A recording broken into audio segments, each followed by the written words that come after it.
Hey guys, it's Casey Huntley. We're out here at Milestone today riding the 2017 KX 450F. As many of you may know, for 2016 the bike was basically all new from the ground up. For 2017 we focused on making a few key refinements. Many of the refinements were made in the suspension and handling department. The fork settings have been revised, as well as a new upper and lower triple clamp. And then it's really important to take note that the inner and outer chambers for airing up the front forks have been switched. So definitely pay attention to that when you are setting your air pressure in the forks. We also have a new seat base on the 2017. It includes ribs on it to add some strength. On the shock, we have a new linkage this year that has been revised, as well as a new swing arm, which adds clearance to the shock area. The ECU also has been revised for improved performance. From a visual standpoint, we have molded in the graphics to the plastic this year, which adds for durability, makes them a little less resistant to scratching. All in all, I think the changes are gonna be very noticeable out on the track, and I think everyone's gonna be really happy with the refinements that have been made. Hey everybody, I'm Pat Foster. This is TransWorld Motocross. We're out at Milestone today for the 2017 Kawasaki 450 Intro. So Casey went over a lot of the changes already. Changes are fairly minor. You know, some updates to the ECU settings, updates to the triple clamps, trying to add a little bit more rigidity, some modifications to the forks. You know, for the most part, pretty minor changes. We haven't spent a whole lot of time on the track. We got a couple hours on the bike today. You know, could we feel a difference? A little bit. They were subtle, but to be honest, the Kawasaki was already a great bike last year. It was one of our favorites, and frankly, didn't need a whole lot of work. So some of the things we like about this bike, really like the new ergonomics. Kawasaki went through some major changes last year. The bike's a lot slimmer now, narrower, sleeker. It feels lighter. Well, it's significantly lighter. It changed the geometry of the bike.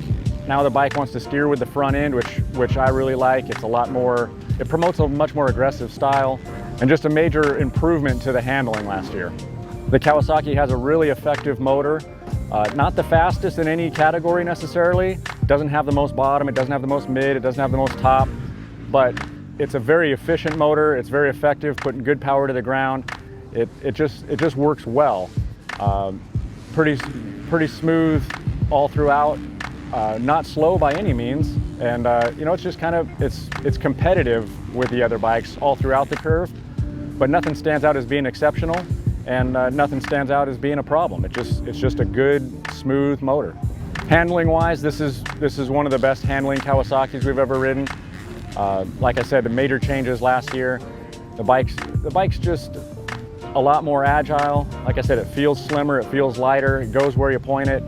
You can get into the corners a little more aggressively. On the downside, things that we'd like to change, you know, we're not crazy about the air fork. That was one of the problems today. We could feel the front end wandering a little bit. It's got a vagueness entering corners. It's not as precise as we'd like. We played with a ton of different options last year and found some stuff that worked better, but frankly, we spent a lot of time with it, and that's not necessarily a good thing. It's not specific to the Kawasaki. In fact, the Kawasaki works better than most with the air fork. But you know what? If we had our way, it would have a spring. We think that would be a better option. One of the other things we'd like to change is the clutch isn't as strong as it could be. It's a little vague. If you use the clutch a lot, it gets hot, it fades on you. Something Kawasaki should take a look at. It's something that we've looked to the aftermarket for, and there's some great options out there and some things that work well, but in stock form, you know, it could use some attention. Of course, these are just minor, but something that we've been talking about for a while, that the chain guide and the rollers, they wear out fairly quickly, so be prepared to replace those once in a while. Not a big deal, not a lot of money, but you know, something to keep in mind.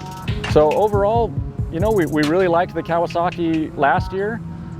Some minor modifications, some minor improvements this year. We're going to spend some more time on the bike.